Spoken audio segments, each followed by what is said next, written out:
They found the boat 20 years too late, sitting perfectly intact on the bottom of Whispering Pines Lake, like a metal coffin that refused to stay buried.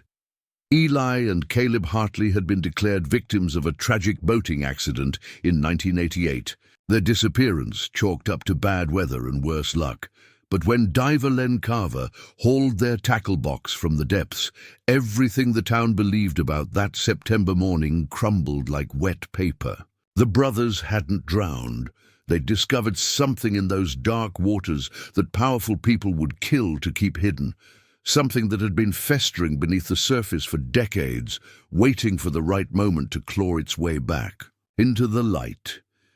What started as a simple search for two missing fishermen was about to become an excavation of horrors that some secrets were never meant to surface. And in a place where the government had buried its darkest experiments, the only question that mattered was, how many people were willing to die to keep the truth underwater? Just before we get back to it, I'd love to know where you're watching from today, and if you're enjoying these stories, make sure you're subscribed. The morning mist rolled across Whispering Pines Lake like a grey blanket, revealing glimpses of the deep water that had claimed so many secrets over the decades. Timber Falls wasn't the kind of place that made headlines. Nestled between towering pines and rolling hills in northern Washington, it was the sort of town where everyone knew their neighbors, and the biggest excitement usually came from the annual logging competition. But on September 15, 1988, that peaceful existence shattered like glass on stone. Eli Hartley stood on the wooden dock behind his family's cabin, loading tackle boxes into their small aluminum fishing boat. At 28, he had the weathered hands of someone who'd spent half his life working the forests around Timber Falls.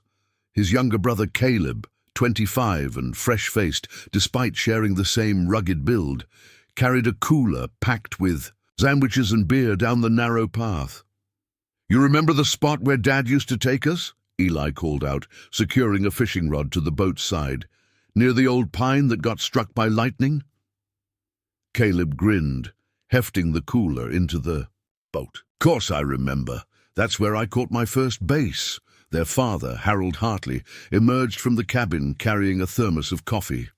His salt and pepper beard couldn't hide the worry lines that had deepened over the years. Behind him, their mother Susan wiped her hands on a kitchen towel, her eyes already glistening with unshed tears. "Now you boys be careful out there," Susan said, her voice carrying that particular tone mothers use when they sense something they can't name. "Weather's supposed to turn this afternoon." Harold placed a steady hand on Eli's shoulder. "You've got the radio?" "Yes, Dad, same as always." Eli's voice was patient but firm. They'd had this conversation before every fishing trip since they were kids, but it had taken on new weight since they'd lost their middle brother Danny to leukemia when he was just 12. That was 15 years ago, but the Hartley family had never quite recovered from the hole Danny's death left behind. Fishing had become their way of healing, their way of staying connected. Every weekend, every holiday, they'd head out to Whispering Pines Lake. It was where they felt closest to Danny, where they could almost hear his laughter echoing across the water. But this trip was different. Caleb had landed a job with a tech company in Seattle. Come Monday morning, he'd be packing his life into boxes and heading west to start fresh in the city. This was their last weekend together, maybe for a long time. "I still can't believe you're really leaving," Eli said, adjusting the boat's motor. "Timber Falls won't be the same without another Hartley causing trouble."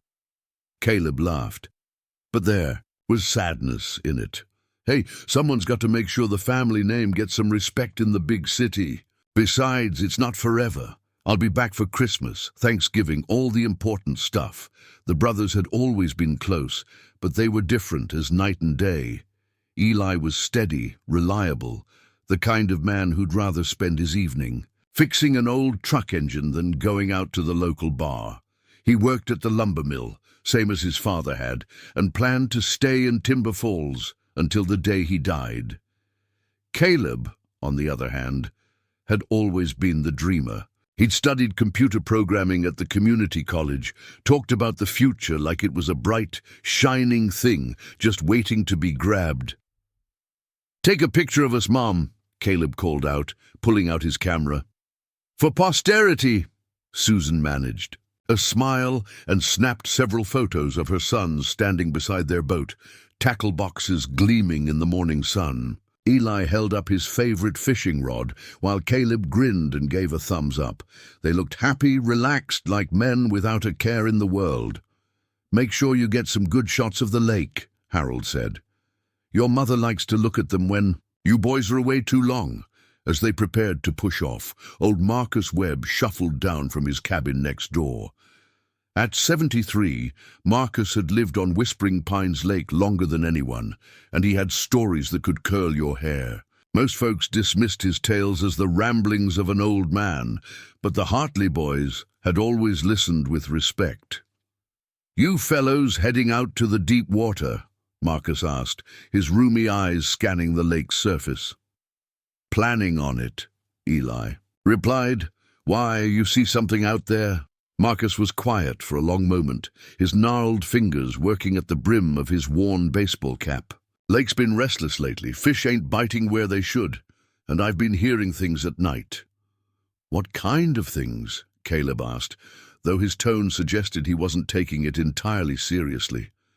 "Sounds like voices, but different, like they're coming from underwater.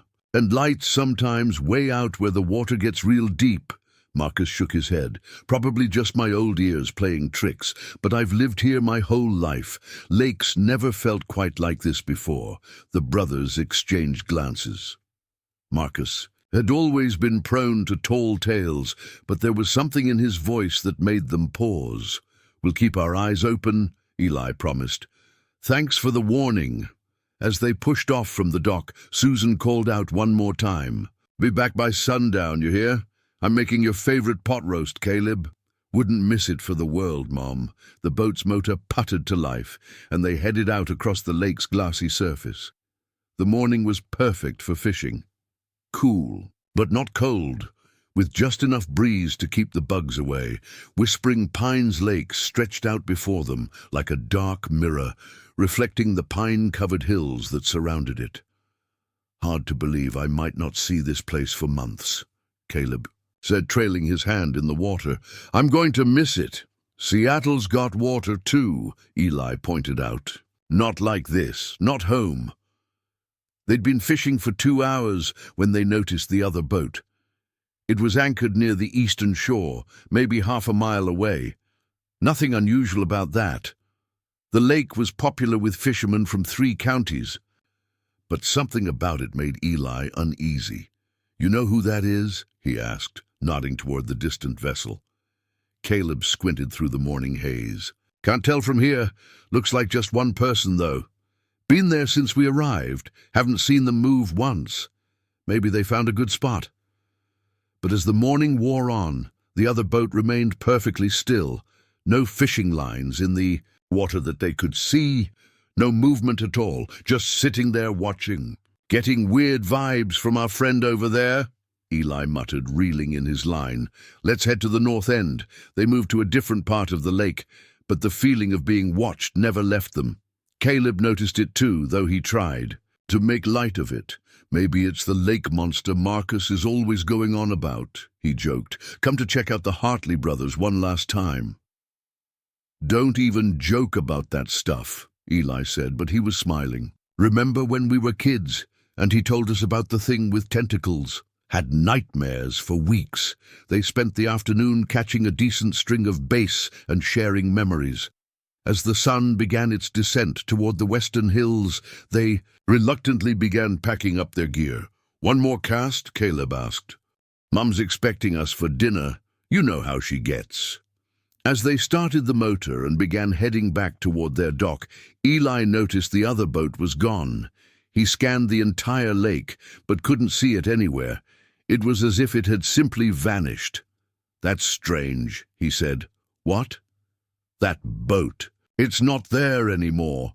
Caleb looked around. Maybe they headed home too, but Eli couldn't shake the feeling that something wasn't right. The lake felt different somehow, heavier. Even the familiar landmarks looked strange in the fading light. They never made it home. When the boys didn't show up for dinner, Susan tried not to worry. Maybe they'd lost track of time, or the fish were biting too well to leave. But as 9 o'clock came and went, Harold started making phone calls. By midnight, half the town was gathered at the lake. Search boats with powerful spotlights crisscrossed the water, while volunteers walked the shoreline calling their names. The local sheriff, Tom Bradley, coordinated the effort with the calm efficiency of a man who'd dealt with missing persons before. "Could be engine trouble," he told the Hartleys. "Might have drifted to a cove somewhere, waiting for daylight to try to get back." But when dawn broke, and there was still no sign of the brothers or their boat, the search intensified. Helicopters from the state police joined the effort. Professional divers were brought in to search the deeper parts of the lake. Bloodhounds worked the shoreline, but the trail went cold at the water's edge. The only clue they found was Caleb's baseball cap floating near a marshy area on the lake's southern end. It was waterlogged and torn, as if it had been caught on something sharp. Park Ranger Jake Morrison added a disturbing detail when questioned by the sheriff. He'd been making his early morning rounds when he'd seen a figure near the boat launch around sunrise. Someone who didn't belong, standing, perfectly still among the trees. "Couldn't make out much detail in the dim light," Morrison explained. "Tall, wearing dark clothes. When I looked again a few minutes later, he was gone. Didn't think much of it at the time, but now..." As the days stretched into weeks, theories began to circulate through Timber Falls like autumn leaves in the wind. Some believed it was a tragic accident. Maybe the brothers had hit something in the water, or their boat had taken on water in the deeper parts of the lake. Others whispered about foul play, pointing to the mysterious figure Morrison had seen. The most persistent rumors centered around the lake itself. Whispering Pines had a dark history that stretched back generations. Native tribes had considered it cursed long before white settlers arrived. Over the decades, people had disappeared near its waters with disturbing regularity. Hikers, campers, fishermen who simply vanished without a trace. Old-timers, like Marcus Webb, had stories that went back 50 years. Strange lights beneath the surface, sounds that couldn't be explained, animals that avoided the water entirely during certain times of the year. "That lake's got secrets," Marcus told anyone who would listen. "Deep, dark secrets that go way back. The Hartley boys, they might have seen something they weren't supposed to see." The media attention grew as the story spread beyond Timber Falls. News crews from Seattle and Portland descended on the small town, interviewing locals and filming dramatic shots of the lake at sunset. The disappearance of the Hartley brothers became a regional mystery, featured on TV shows about unsolved cases. But as autumn turned to winter, the searchers went home. The news crews moved on to other stories. The lake froze over, sealing whatever secrets it held beneath a layer of ice. Harold and Susan Hartley never stopped hoping. They kept the boys' rooms exactly as they were, set places for them at the dinner table every Sunday, and spent countless hours sitting on their dock, waiting for a boat that would never return. The case officially went cold after 6 months, filed away with dozens of other unsolved disappearances that had plagued the region over the decades. But the questions remained, hanging over Timber Falls like morning mist that never quite burned away. What happened to Eli and Caleb Hartley? Why was their boat never found? And what had the mysterious figure by the lake been doing there that September morning? 20 years passed like pages turning in a book that no one wanted to read. Timber Falls aged gracefully, its population shrinking as young people left for opportunities in bigger cities. The lumber mill downsized, the main street sprouted empty storefronts, and Whispering Pines Lake returned to its brooding silence. But some wounds never fully heal, and some mysteries refuse to stay buried. Len Carver arrived in Timber Falls on A crisp October morning in 2008, driving a battered pickup truck loaded with diving equipment. At 45, he had the weathered look of a man who'd spent his life underwater, exploring places where light couldn't reach. His graying beard and sun-damaged skin told stories of countless dives in lakes, rivers, and oceans around the Pacific Northwest. But Len's interest in Whispering Pines Lake wasn't purely professional. 35 years earlier, his own brother David had disappeared during a camping trip in these same woods.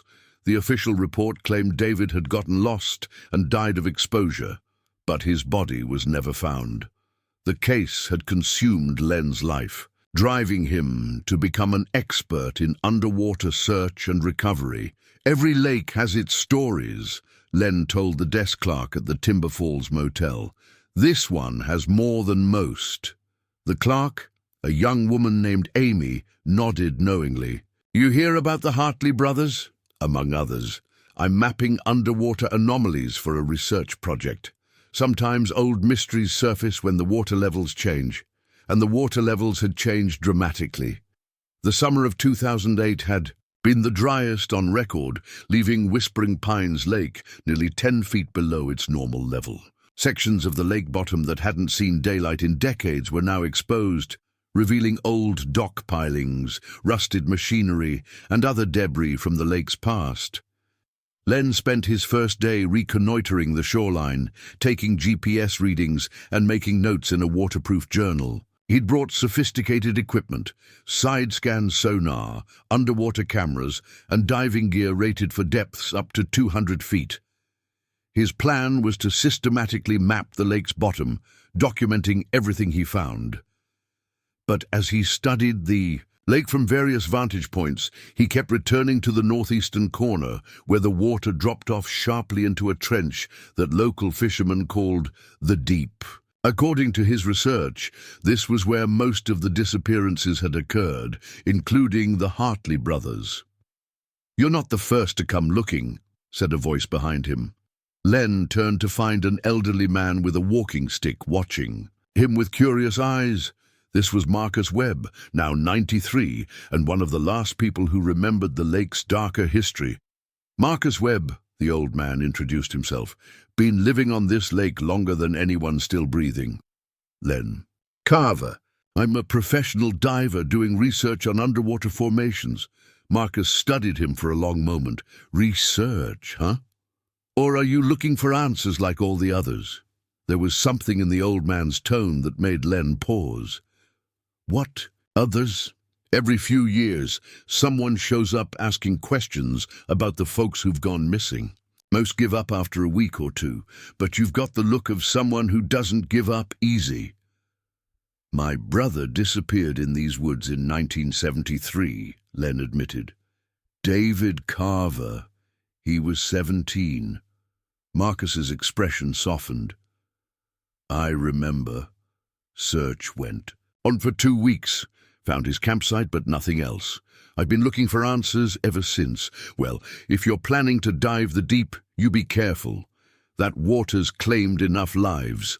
The next morning, Len launched his diving operation. The water was clearer than he'd expected, with visibility extending nearly 30 feet in most areas. He started with the shallower sections, methodically working his way deeper, while his sonar equipment painted detailed pictures of the lake bottom. Most of what he found was unremarkable: fallen trees, rocks, the occasional piece of abandoned fishing gear. But as he moved into deeper water, the sonar began picking up larger objects, shapes that didn't belong to nature.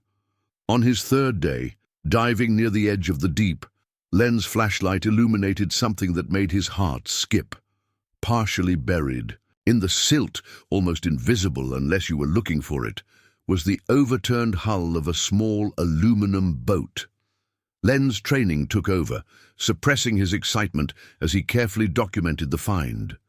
He took dozens of photographs from every angle, recorded GPS coordinates, and made detailed notes about the boat's position and condition. The aluminum was corroded, but intact, and there were no obvious signs of impact damage, but the most significant discovery came when he swam around to the boat's stern.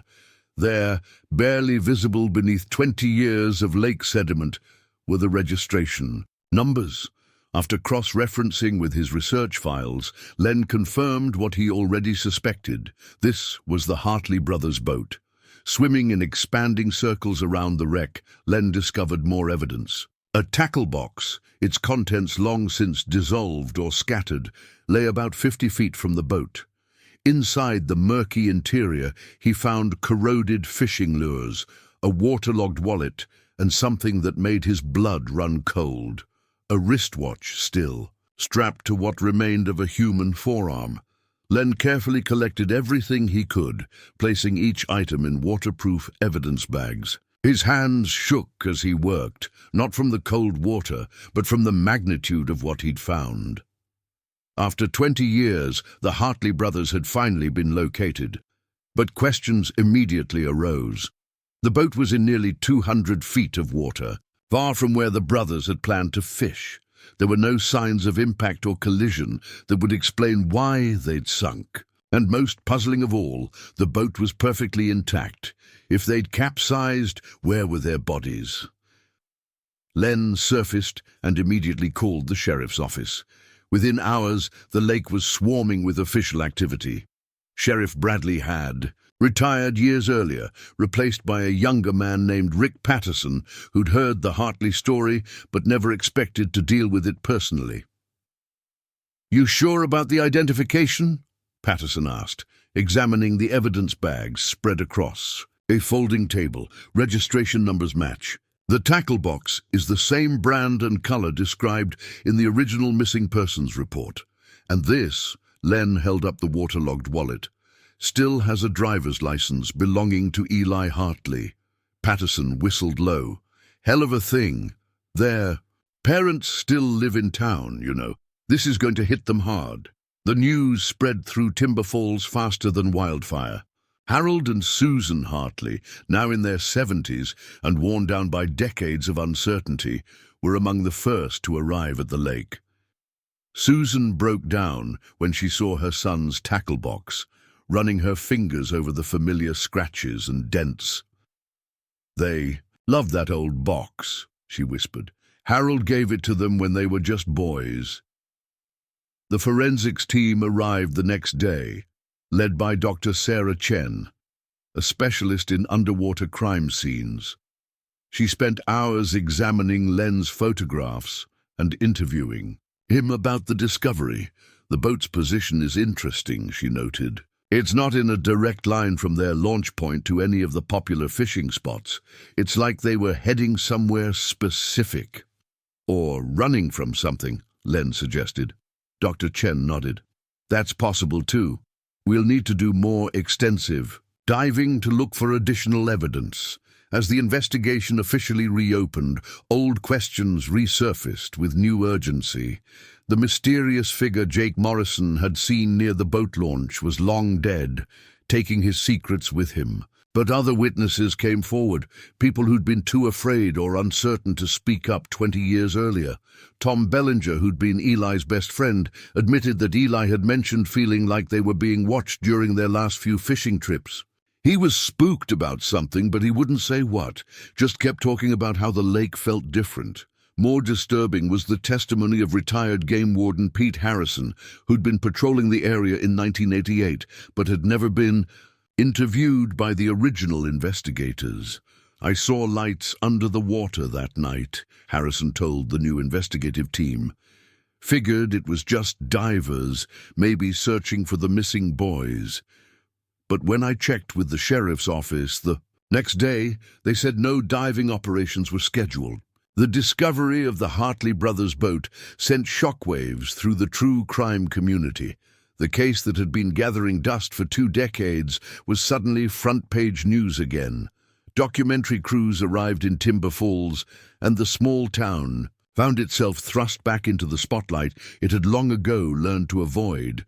But for Len Carver, the discovery raised as many questions as it answered. He'd found the boat, but where were the brothers themselves? What had brought them to that deep, remote part of the lake? And why had it taken 20 years for their boat to be discovered in an area that had been searched repeatedly? As he packed his equipment at the end of the week, preparing to return home to Seattle, Len made a decision that would change everything. He wasn't leaving Timber Falls, at least not yet. The lake had given up one secret, but he was convinced it was hiding many more. In the motel room that night, he spread out maps of Whispering Pines Lake and marked every location where someone had disappeared over the past 50 years. The pattern that emerged was both clear and terrifying. They were all connected to the deep, the dark trench where the Hartley brothers' boat had been found. Len picked up his phone and called his partner back in Seattle. "I'm extending my stay indefinitely," he said. "I think I've found something big." The forensics team's preliminary report arrived on a grey November morning, carried by Dr. Sarah Chen herself to the sheriff's office in Timber Falls. Sheriff Patterson read through the findings twice before calling Harold and Susan Hartley to break the news that would shatter their world all over again. DNA testing on hair samples found in Eli's waterlogged wallet confirmed what everyone already suspected. The boat belonged to the missing brothers. But the condition of their belongings raised new and disturbing questions. The tackle box showed signs of having been deliberately opened underwater, its contents systematically removed.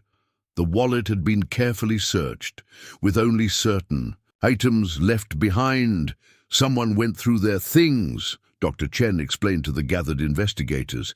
This wasn't random scattering from 20 years underwater. These items were searched by human hands, probably soon after they went missing. Harold Hartley, his face drawn with exhaustion and renewed grief, asked the question everyone was thinking. "Where are my boys?" "We're still searching, Mr. Hartley, but I won't lie to you. After 20 years in the water, if there are remains, they might not be easily recognizable." Len Carver had been following the investigation closely, and he'd made a discovery of his own, hidden in a small, zippered compartment inside the wallet, overlooked by the original searchers, was a piece of paper. The water damage was severe, but under special lighting, partial words were visible. "Don't trust," was all they could make out clearly, followed by what might have been the man before the writing became completely illegible. "Eli was trying to leave a message," Len told Sheriff Patterson. "Something scared them enough that he wrote this note and hid it." The sheriff nodded grimly. "Question is, don't trust who?" The answer began to emerge when Tom Bellinger, Eli's childhood friend, finally decided to share everything he knew. Tom had been carrying guilt for 20 years, and the discovery of the boat had broken his resolve to keep silent. "Eli called me the night before they went fishing," Tom admitted, sitting in the sheriff's office with his hands clasped tightly in his lap. "He was worried about something, said they'd been followed on their last couple of trips. Someone in a dark sedan, always keeping their distance but always there. Did he report it to anyone?" Patterson asked. "He tried, but without a license plate or clear description, there wasn't much anyone could do. Eli figured it was probably nothing, maybe just another fisherman who happened to be going to the same spots." But Tom had more to reveal. 2 days before the brothers disappeared, they'd made an unscheduled stop at Kane's Bait and Tackle, the small shop run by a reclusive man named Virgil Kane on the outskirts of town. Kane was known for his strange theories about the lake and his vast knowledge of its hidden places. "Virgil's been dead for 10 years now," Tom continued. "But his grandson Jeremy still lives in the old house. He might know something." Jeremy Kane was a quiet man in his 30s who worked as a mechanic in town. He'd inherited his grandfather's property, but had always been reluctant to talk about the old man's obsessions. The renewed investigation into the Hartley brothers changed his mind. Grandpa kept journals, Jeremy told Len and Sheriff Patterson when they visited the Kane property. Boxes and boxes of them, going back 40 years. "Most of it's probably nonsense, but after what you found in the lake, The Kane house sat on a hill overlooking Whispering Pines Lake, and Virgil's study was like a shrine to the water's mysteries. Maps covered every wall, marked with X's, circles, and cryptic notes. Newspaper clippings about disappearances were pinned to bulletin boards, connected by red string like a conspiracy theorist's nightmare. But it was the journals that proved most valuable. Virgil Kane had been documenting strange occurrences around the lake since the 1960s, and his entries painted a picture of something far more sinister than random accidents. September 10th, 1988, Jeremy read from one of the final entries. The Hartley boys came by asking about the deep water fishing spots. Told them to stay away from the northeastern section, but they seemed determined to try their luck there. Heard the sounds again last night, like voices calling from underwater. Found dead fish floating near the old dock, but they weren't. Diseased, something else killed them. More disturbing entries followed. Virgil had documented lights moving beneath the lake's surface, sounds that didn't match any known wildlife, and a pattern of disappearances that stretched back generations. He was obsessed with the idea that something was living in the lake, Jeremy explained. Not just fish or normal water life, but something else. He claimed the government had dumped things in there back in the 50s, classified materials that were too dangerous to dispose of anywhere else. The investigation took another turn when Jake Morrison, the park ranger who'd seen the mysterious figure in 1988, was located in a nursing home outside Portland. At 78, Morrison was suffering from early-stage dementia, but his memories of that September morning remained crystal clear. "I've been carrying this guilt for 20 years, Morrison told Len Patterson, his weathered hands shaking. As he spoke, "I saw more than I told anyone back then." Morrison's fuller account was chilling. He'd been making his pre-dawn rounds when he'd spotted not one, but two figures near the boat launch. One was tall and thin, wearing dark clothing, while the other appeared to be taking photographs or measurements of some kind. "They had equipment with them," Morrison continued. "Professional-looking stuff like surveyors or maybe military. When they saw me coming, they disappeared into the woods faster than seemed natural.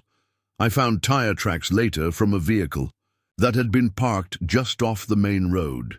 But Morrison's most disturbing revelation came next. Around noon that same day, he'd seen a small aircraft flying low over the lake, circling the area where the Hartley brothers would later disappear. It wasn't marked with any identifying numbers that I could see, and it didn't show up on any flight plans I checked. Flew like someone who knew exactly where they were going."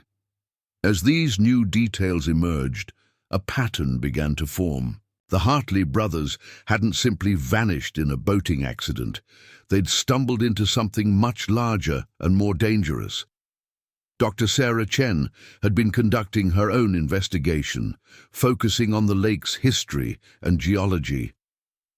What she discovered added another layer to the mystery. Whispering Pines Lake sits above a complex network of underground caverns, she explained to the investigative team. Some of these caves extend for miles, connecting to other bodies of water throughout the region. But here's the interesting part.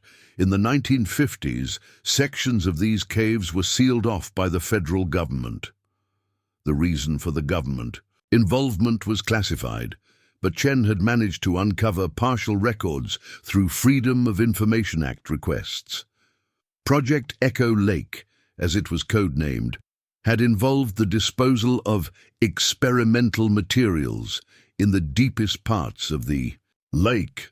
"We're talking about the height of the Cold War," Chen continued. "Lots of military experiments were being conducted, and when they went wrong, the evidence had to disappear somewhere." Len spent days poring over Virgil Kane's journals, and a disturbing picture emerged. The old man had documented decades of government activity around the lake, unmarked vehicles, men in suits taking water samples, and construction projects that appeared overnight and were finished in secrecy. But it was a journal entry from 1987 that made Len's blood run cold. "They're back. Same black cars, same serious men in dark suits, But this time they're asking questions about the local fishermen, wanting to know who spends the most time on the water. Someone's been talking, and they want to know who. I'm scared for the boys who fish out there regularly. The Hartley brothers especially, they know the lake better than most, might have seen things they shouldn't have seen. The final piece of the puzzle came from an unexpected source. Dr. Elena Vasquez, a marine biologist who'd been studying water samples from Whispering Pines Lake as part of an environmental survey, made a discovery that changed everything. The water chemistry is all wrong, she explained to the investigators. I'm finding trace elements that shouldn't exist in a natural freshwater lake. Rare earth metals, radioactive isotopes, and chemical compounds that suggest some kind of industrial contamination. But most disturbing were the biological samples. Vasquez had found evidence of genetic material that didn't match any known species in the region. Something's been living in that lake for a long time, she said quietly. Something that's been altered, maybe by whatever the government dumped there in the 50s. As November turned to December, the investigation had uncovered a web of secrets that stretched back 60 years. The Hartley brothers had apparently discovered something that powerful people wanted to keep hidden, and they'd paid the ultimate price for their curiosity. But the biggest revelation was yet to come. In the deepest part of Virgil Cain's journals, Len found an entry that made his hands shake as he read it. December 15th, 1987. The Hartley brothers found it. They came to me tonight, scared out of their minds, talking about lights under the water and sounds that made their equipment malfunction. They said they saw something moving down there, something big. I told them to stay away, to never go back to that part of the lake, but I know they won't listen. They're good boys, but they're curious, and curiosity around this lake gets people killed. The final entry in Virgil's journal was dated September 13th, 1988, 2 days before the brothers disappeared. They're going back. I tried to stop them, but Eli said they had proof now, photographs and recordings, said they were going to the authorities after one more dive to get better evidence. I begged them not to go, told them about the government men who've been asking questions, but they said someone had to know the truth. God help them, they don't know what they're dealing with. As Len closed the journal, he realized the Hartley brothers hadn't just stumbled into danger, they'd walked into it deliberately, carrying evidence of something that powerful forces would kill to keep secret. The question now was whether anyone else would be brave enough to follow in their footsteps and uncover the truth that had been buried beneath Whispering Pines Lake for over half a century. The discovery of Virgil Cain's journals had opened a door that many people in Timber Falls wished had remained permanently sealed. As December snow began to dust the pine trees around Whispering Pines Lake, Len Carver found himself at the center of an investigation that was growing more dangerous by the day. Dr. Elena Vasquez had returned to her laboratory in Portland with water samples that defied explanation, but her preliminary findings were already causing ripples in federal agencies that most people didn't even know existed. The trace elements she'd identified weren't just unusual, they were impossible. Combinations of materials that shouldn't occur naturally anywhere on Earth. I've sent samples to 3 different labs, she told Len over a secured phone line. All came back with the same results. We're looking at isotopes that were created in laboratory conditions, probably sometime in the 1950s, based on their decay patterns. What kind of laboratory work? Len asked, though he was beginning to suspect the answer, the kind that was supposed to win the Cold War. We're talking about experimental materials that were so dangerous, so unpredictable, that even the scientists who created them didn't fully understand what they were dealing with. Len had been diving the lake every day for 2 weeks, systematically mapping the underwater terrain with increasingly sophisticated equipment. What he'd found painted a picture of deliberate, large-scale contamination that had been hidden for over half a century. Near the deepest part of the lake, his sonar had detected a series of metal containers, each roughly the size of a shipping crate. They were arranged in a deliberate pattern, suggesting they'd been placed there by design rather than dumped randomly. But when he'd attempted to dive down and examine them more closely, his equipment had begun malfunctioning in ways that shouldn't have been possible. "My depth gauge started spinning like a compass near a magnet," he reported to Sheriff Patterson. "Radio went completely dead, and my underwater camera kept showing interference patterns that looked almost organized." More disturbing were the reports coming in from local residents. Ever since Len had begun his intensive diving operations, people living around the lake had been experiencing strange phenomena. Electronics would fail without warning. Dogs and cats refused to go near the water, and several people reported hearing sounds at night that seemed to come from beneath the lake's surface. Marcus Webb, now 93 and confined to a wheelchair, had become the unofficial historian of these new occurrences. His great-nephew brought him to the lake each day, where he would sit bundled in blankets and share stories that grew more unsettling with each telling. "It's waking up," Marcus told anyone who would listen.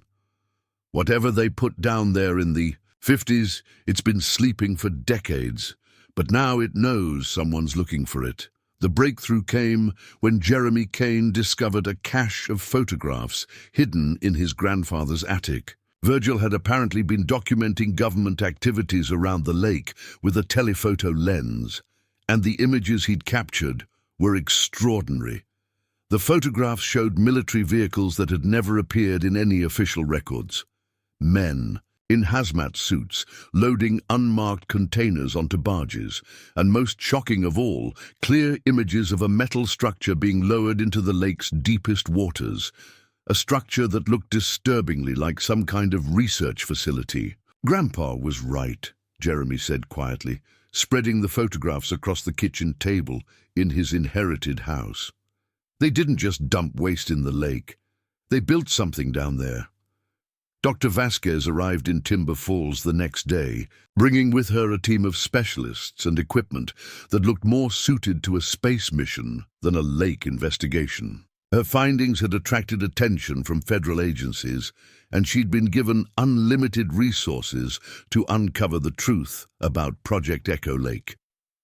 "We're dealing with something that was cutting-edge science 60 years ago," she explained to the assembled investigators. "The materials we've identified suggest experiments in biological modification, possibly attempts to create enhanced organisms for military purposes. But it was her next revelation that sent chills through everyone present. The isotopes we've found. They're not just contaminating the water, they're being concentrated, as if something down there is actively collecting and processing them. We're seeing biological activity that shouldn't be possible at those depths, especially not in fresh water." Len's diving equipment had been upgraded with radiation detectors and biological sensors, and his next dive confirmed Dr. Vasquez's worst fears. As he descended toward the metal containers, the readings on his instruments went wild. Radiation. Levels spiked to dangerous levels, then dropped to normal, then spiked again in patterns that suggested deliberate activity. More unsettling were the movements he began detecting on his sonar. Large shapes moving through the water with purpose and intelligence, always staying just beyond the range of his lights. Whatever was down there knew he was coming and was deliberately avoiding contact. But on December 15th, exactly 20 years after Virgil Kane's final journal entry, contact was made. Len was examining one of the metal containers when his underwater camera captured something that made his blood freeze. Moving across the lake bottom with slow, deliberate purpose was something that had once been human, but was now something else entirely. The figure was tall and elongated, its limbs stretched beyond normal proportions. Its skin had a translucent quality that allowed the underlying bone structure to show through, and its eyes glowed with a faint phosphorescent light that shouldn't have been possible in any living creature. But most disturbing of all, the figure was wearing the remnants of clothing that Len recognized from the photographs Jeremy Kane had shown him. This thing, this abomination, had once been one of the scientists who'd worked on Project Echo Lake in the 1950s. As Len watched in horror, the figure approached his camera with movements that were both fluid and jerky, as if it was remembering how to walk after decades of moving through water. It reached out with fingers that had grown to nearly twice their normal length, and for a moment its face filled the camera's field of view. The expression on what remained of its human features was one of infinite sadness and desperate intelligence. This wasn't a mindless monster. It was a person who had retained enough consciousness to understand what had been done to them. Len surfaced immediately, his hands shaking so badly he could barely operate his equipment. But when he reviewed the footage later, he found something that changed everything. Just before the creature had moved away from the camera, it had held up something in its elongated fingers, a small, waterproof container. "It was trying to give me something," Len told the assembled team. "Whatever that thing is, it wanted me to have whatever was in that container." Dr. Vasquez studied the footage frame by frame, her face growing paler with each viewing. The bone structure suggests severe calcium depletion, but also abnormal growth patterns. Whatever did this to them, it's been a gradual process over many years. "Them?" Sheriff Patterson asked. "Look at the background of the footage. There are more shapes moving around down there. I count at least 3 distinct figures, possibly more." The implications were staggering. Project Echo Lake hadn't just contaminated the water, it had created a colony of transformed humans who had been living in the lake's depths for over 50 years. But the most disturbing revelation came when Dr. Vasquez analyzed the isotope signatures more carefully. The materials that had been dumped in the lake weren't just experimental weapons or industrial waste. They were the byproducts of human experimentation, attempts to create enhanced soldiers that had gone catastrophically wrong. The subjects were probably volunteers initially, she explained, military personnel who were told they were participating in experiments to create underwater operatives or enhanced resistance to radiation. But the process was irreversible, and when it became clear that the results were unacceptable, the entire project was classified and buried, literally buried, it seemed. The metal facility that Virgil's photographs had documented wasn't just a disposal site. It was a research station that had been deliberately sunk to hide the evidence of what had been done there. Len made the decision to attempt another dive. This time, specifically to retrieve the container the creature had been trying to give him. But as he prepared his equipment, he received an unexpected visitor. A black sedan pulled up to the lakeshore, and 2 men in dark suits stepped out. They had the bearing of federal agents, but their identification was vague, and their authority seemed to extend beyond normal law enforcement channels. Mr. Carver, the taller of the 2 men, said, "I'm Agent Harrison, and this is Agent Cole. We're here about your diving activities." "Which agency are you with?" Sheriff Patterson demanded, but the agents ignored him. "Your investigation has reached a point where it poses a risk to national security," Agent Harrison continued. "We're here to inform you that this area is now under federal jurisdiction, and all civilian activities must cease immediately. People have a right to know what happened here," Len said, but his voice lacked conviction. The creature he'd seen in the lake had changed everything, and he was beginning to understand why some secrets were kept buried. Agent Cole stepped forward, his expression cold and professional. "Mr. Carver, the individuals who disappeared in this lake weren't victims of accident or foul play. They were witnesses to classified activities that remain vital to national security even today." "The Hartley brothers saw something they shouldn't have seen," Len said, suddenly understanding. "The Hartley brothers photographed something they shouldn't have photographed, Agent Harrison corrected. They documented evidence of Project Echo Lake, and they were planning to take that evidence to the media. The truth hit Len like a physical blow. Eli and Caleb Hartley hadn't died in a boating accident. They'd been murdered to protect a secret that was still considered too dangerous to reveal. "Where are their bodies?" he asked quietly. Agent Cole exchanged a glance with his partner before answering. "The lake has ways of disposing of problems, Mr. Carver. Some disappearances are permanent."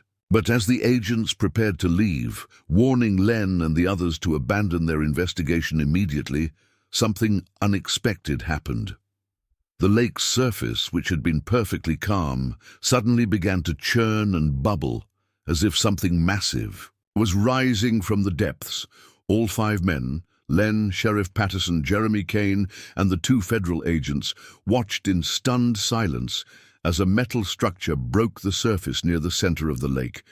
It was clearly artificial, covered in decades of corrosion and lake growth, but unmistakably man-made. "That's not supposed to happen," Agent Harrison said, his professional composure cracking for the first time. The structure continued to rise, revealing itself to be some kind of observation tower or communications array. But most disturbing of all were the lights that began flickering on inside it, suggesting that whatever power source had been keeping it operational for 60 years was still functioning. Project Echo Lake was supposed to be permanently decommissioned, Agent Cole said, pulling out a satellite phone and dialing frantically. But before he could complete his call, the phone went dead, along with every other electronic device in the area. Car engines stopped running, digital watches reset themselves, and the very air seemed to vibrate with an energy that made everyone's skin crawl. From somewhere beneath the lake's surface came a sound that was part mechanical hum and part organic moan, as if the facility itself was awakening after decades of dormancy. And swimming around the base of the risen structure, barely visible in the fading afternoon light, were shapes that had once been human, but were now something far more disturbing. The emergence of the underwater facility sent shockwaves through government agencies that most Americans didn't know existed. Within 6 hours of the structure's appearance, Timber Falls was swarming with federal personnel, military vehicles, and equipment that belonged in a science fiction movie rather than a small logging town. Agent Harrison had been replaced by someone who introduced himself only as Director Wells, a man whose age was impossible to determine and whose authority seemed to extend beyond normal bureaucratic channels. He set up a command post in the town hall and began issuing orders that transformed the peaceful lakeside community into something resembling a military operation. "This area is now under federal emergency jurisdiction," Wells announced to the hastily assembled town council. "All civilian personnel are to evacuate to a safe distance while we assess the situation." But evacuation proved impossible. Every road leading out of Timber Falls had been blocked by military checkpoints, and residents were told that leaving town would be permitted only after they'd undergone decontamination procedures and signed extensive non-disclosure agreements. Len Carver found himself in a position he'd never expected, officially recruited as a civilian contractor to help federal teams explore the underwater facility that had risen from Whispering Pines Lake. His expertise in underwater operations made him valuable, but his knowledge of the lake's secrets made him dangerous. "You understand that everything you see from this point forward is classified at the highest levels," Director Wells told him during their first briefing. "The penalty for unauthorized disclosure includes life imprisonment, or worse." The "or worse" wasn't elaborated upon, but Len was beginning to understand that Project Echo Lake operated by rules that existed outside normal legal frameworks. Dr. Elena Vasquez had also been officially recruited, though she suspected that refusal wasn't really an option. Her biological expertise was needed to assess the creatures that had been living in the lake for over half a century. The official story is that this is a hazardous materials containment operation, she told Len during a brief moment when they weren't being monitored. But I've seen the preliminary reports. Whatever was done here in the 50s, it's still active, still evolving. The underwater facility had stabilized at about 20 feet above the lake's normal surface level, revealing a complex of interconnected buildings that stretched deep into the water. The architecture was clearly from the 1950s, all concrete and steel construction designed to withstand both time and the corrosive effects of lake water. But it was what was inside the facility that defied explanation. Len's first dive into the partially flooded complex revealed rooms filled with equipment that seemed to blend 1950s technology with innovations that wouldn't be invented for decades. Computer terminals that resembled nothing from that era displayed data in languages that weren't quite human. And in sealed chambers throughout the facility, they found evidence of experiments that violated every ethical standard ever established. "Look at these tanks," Dr. Vasquez said, examining a room filled with cylindrical containers. "They're designed for long-term biological containment, but the specimens inside, the specimens were clearly human in origin, but they'd been modified in ways that seemed impossible with 1950s technology. Elongated limbs, translucent skin that revealed internal organs, and neural modifications that allowed them to survive underwater indefinitely. But most disturbing were the records they found in the facility's central office. Project Echo Lake hadn't been a weapons program or even a traditional military experiment. It had been an attempt to create a new form of human being, one capable of surviving in environments where normal humans couldn't function. They were trying to create aquatic humans, Dr. Vasquez reported to Director Wells. People who could live underwater, breathe through modified gills, and operate in conditions that would kill normal humans within minutes. And they succeeded, Wells replied grimly. The question is, what do we do about it now? The answer came from an unexpected source. While exploring the facility's lower levels, Len discovered a communication system that was still operational. The voices that came through the speakers were human, but changed, as if the speakers were talking through water. "We know you're here," one of the voices said. "We've been waiting for someone to find us." "Who are you?" Len asked, his voice echoing strangely in the flooded corridor. "We were the final test subjects," came the reply. "Volunteers who were told we were helping to create the future of human evolution. But the future they created wasn't what any of us expected." Over the next several hours, Len conducted conversations with what remained of the original Project Echo Lake research team. The scientists and volunteers who had undergone the transformation process in the 1950s had retained their intelligence and memories, but they'd been trapped in the underwater facility for over 60 years. The process was irreversible, explained Dr. Martin Foster, who had been the project's lead researcher before becoming one of its final test subjects. Once the genetic modifications took hold, we could no longer survive on land. We became prisoners of our own creation. But Dr. Foster had more to reveal. The Hartley brothers hadn't just stumbled upon evidence of Project Echo Lake. They'd been specifically recruited by the transformed researchers who had been trying for decades to expose the truth about what had been done to them. "We've been leaving clues for years," Foster explained. "Photographs, documents, anything that might attract the attention of someone brave enough to investigate. Eli and Caleb were the first people who took our evidence seriously."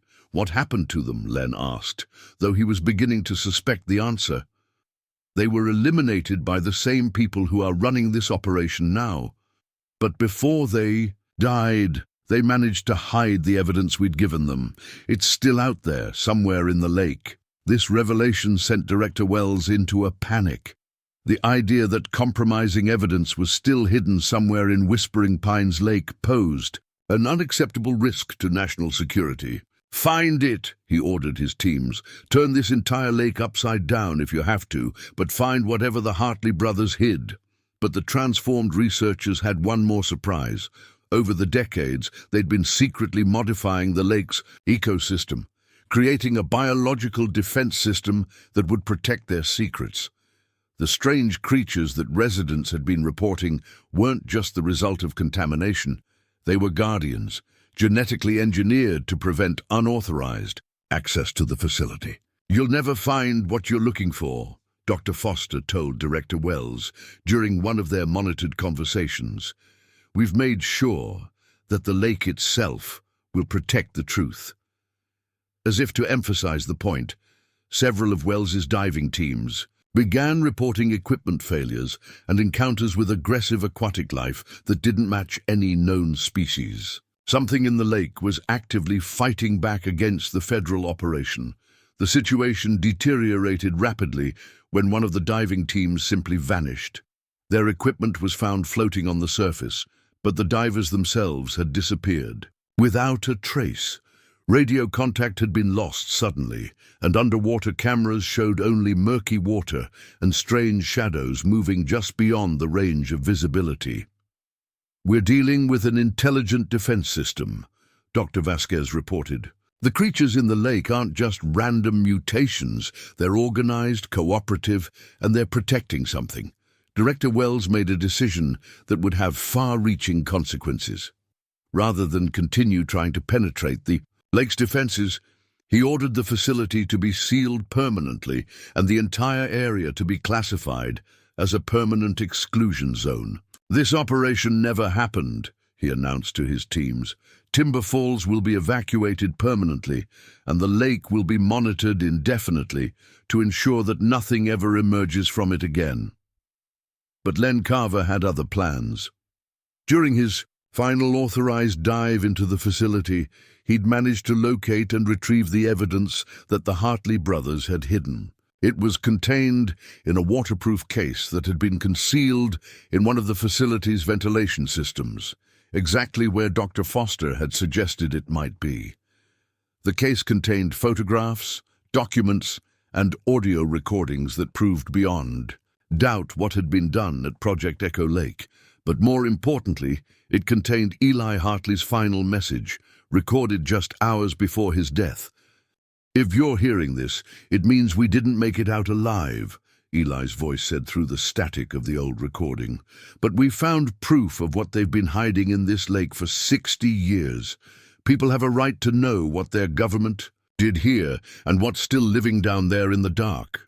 The recording went on to detail everything the brothers had discovered, including their contact with the transformed researchers and their plan to expose the truth to the media. But it ended with a warning that proved prophetic. "They know we have the evidence. We can see their boats on the lake, closing in on us. If something happens to us, if we disappear like all the others, don't let them bury the truth. People need to know that there are things in this world that should never have been created, and places that should never have been disturbed." As Len listened to Eli Hartley's final words, he realized that the young fisherman had essentially predicted his own death. The brothers had known they were walking into a trap, but they'd gone ahead anyway because they believed the truth was more important than their own lives. The question now was whether Len would have the same courage. The explosion that rocked Whispering Pines Lake at 3:17 a.m. on January 15, 2009, was felt as far away as Seattle. Official reports blamed it on a controlled demolition of unstable underwater geological formations, but residents of Timber Falls knew better. They'd seen the trucks loaded with high explosives, watched the hazmat teams working around the clock, and witnessed the systematic destruction of evidence that had taken 60 years to surface. When dawn broke over the lake, the underwater facility was gone, collapsed into the depths by carefully placed charges. The surface of the water was littered with debris and dead fish, and a military cordon prevented anyone from approaching the shoreline. But Len Carver was no longer in Timber Falls to witness the destruction. 3 days earlier, he'd made a decision that would either save his life or end it. He'd copied everything from Eli Hartley's hidden evidence cache and uploaded it to multiple secure servers around the world, then disappeared into the forest surrounding the lake. His truck was found, abandoned on a logging road 20 miles from town, but Len himself had vanished as completely as if he'd never existed. Director Wells's teams searched for him for weeks, but it was as if the forest had swallowed him whole. The truth, however, was both simpler and more complex than anyone imagined. Dr. Martin Foster and the other transformed researchers had been planning their own escape for decades. The emergence of their facility had provided the perfect opportunity to implement a plan they'd been developing since the 1960s. While federal teams were focused on containing the situation above water, the aquatic humans had been quietly evacuating through the underground cave system that connected Whispering Pines Lake to other bodies of water throughout the region. Len had become their ally in those final days, helping them document their exodus while preserving the evidence that would eventually expose the truth about Project Echo Lake. But his role in their escape came at a price. He could never return to his old life. The transformation isn't reversible, Dr. Foster had explained during one of their final conversations. But it's not a death sentence either. It's simply a different way of existing. Len's disappearance had been carefully orchestrated. While search teams looked for him in the forest, he'd been undergoing the same process that had changed the original research team 60 years earlier. It was painful, disorienting, and irreversible, but it offered him something that life on land never could: the ability to explore and document secrets that had been hidden beneath the water for generations. 6 months after the explosion, Harold and Susan Hartley finally received the closure they'd been seeking for 21 years. A package arrived at their door with no return address, containing their son's personal effects and a detailed account of what had really happened to them. The accompanying letter was signed by Eli Hartley, but the handwriting was clearly different, suggesting that someone else had transcribed his words. "We want you to know that Eli and Caleb died as heroes," the letter read. "They discovered a truth that powerful people wanted to keep buried, and they gave their lives to ensure that truth would eventually be revealed.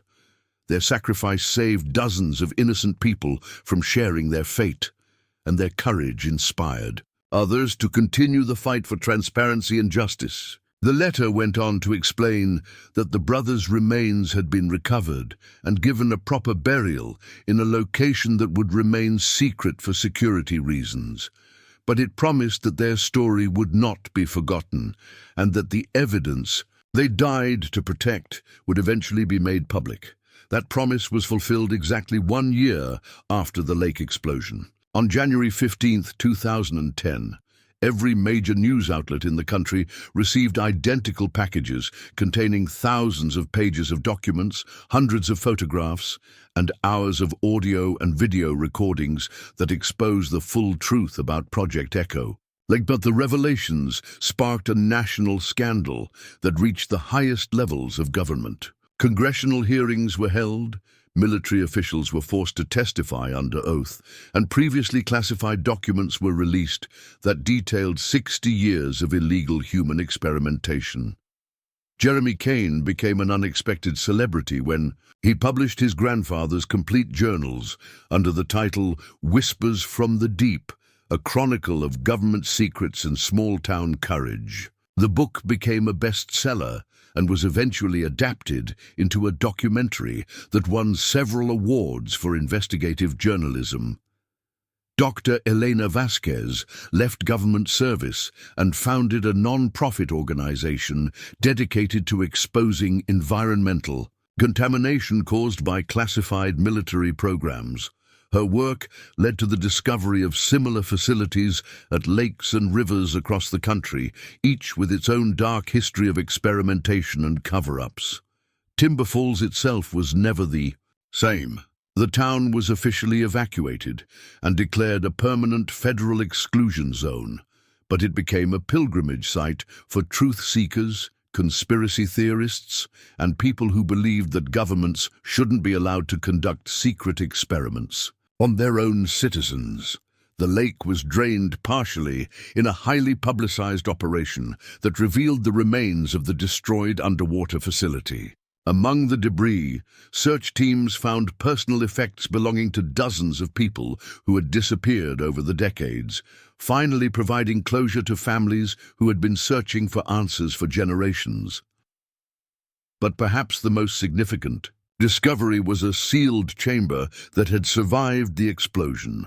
Inside, investigators found a complete archive of Project Echo Lake's records, including detailed accounts of every experiment conducted and every person who had been subjected to the transformation process.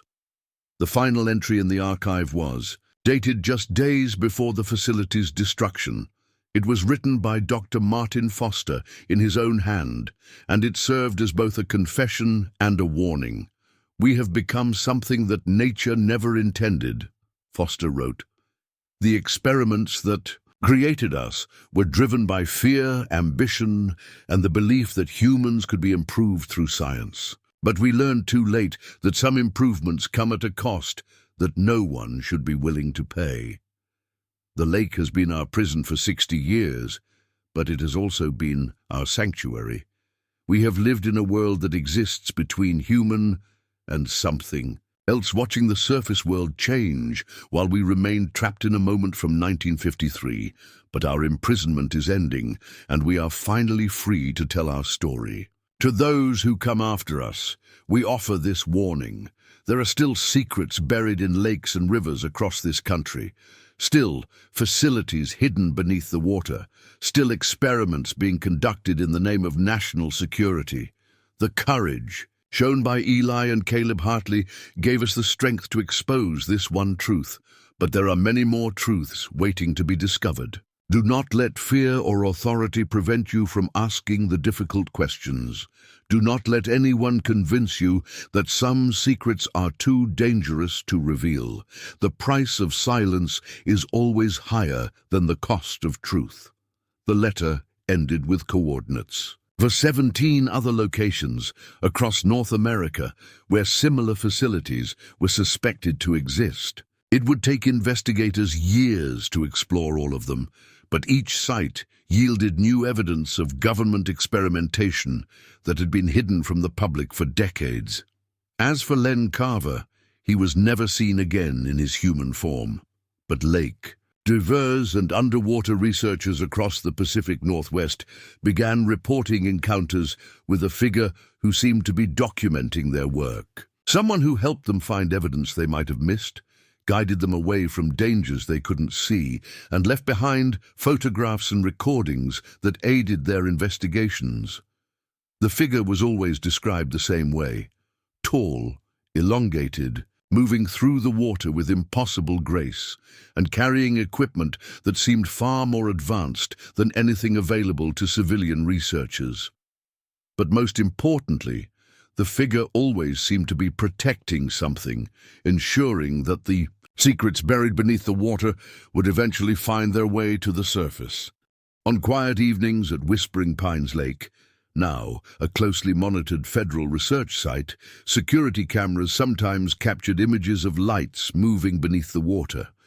Not the harsh glare of underwater spotlights, but a softer, more organic illumination that seemed to pulse in rhythm, with an intelligence that had learned to thrive in the deep places where normal humans could never survive.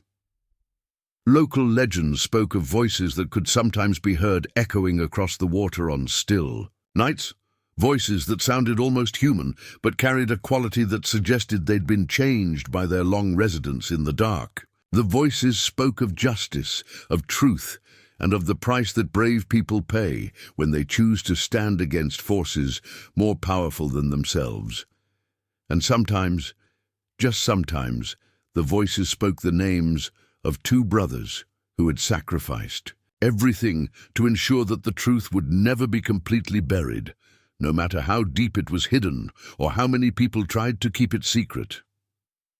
Eli and Caleb Hartley had vanished from the surface world in 1988, but their legacy lived on in every investigation that exposed government wrongdoing, every family that found closure after decades of uncertainty, and every person who chose to ask difficult questions rather than accept easy answers.